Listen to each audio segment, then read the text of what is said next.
ma teko pio wandai oyango cheno mag dongruok ma migao mareno osebedo katimo e gwenge mopogore opogore e kaunti ma Homa Bay, kama oyange ni sirikal mamalo oseketo tenge omenda maromo bilion 2.1 mar keyo stima e gwenge ma Homa Bay. Wandai okoni miere ma hewa 20,000 biro yudo teko stima e bwo chenro mane ochaki gi Jatend piny Kenya William Ruto maneno ni sitima oke e gwenge duto ma pacho ka. Wandai manotimo limbe kar chung'od bura ma Kabondo Kasipul kod kar chung'od bura ma Homa Bay Town ma chako chenro mar keyo stima okoni sirikal biro dhi nyime gi neno ni gwenge mathoth oyudo teko stima maonge dok chien.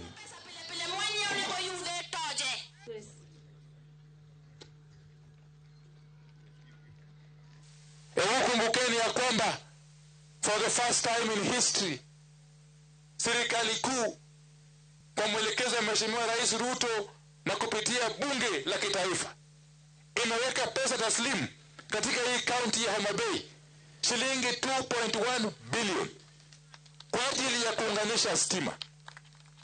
2.1 bilioni kuunganisha stima kwa manyumba au mboma 20,000. Na hii constituency yenu hii ikapata milioni karibu 150. Kuunganisha about 2,000 households. Ni mi owaini shali milioni 5. Dono bedo configured kaka waambla electrification. Waziri nyocha nase kuwai ni kamolosi the scope is a bit narrow and does not cover the entire community maromo mwaluka.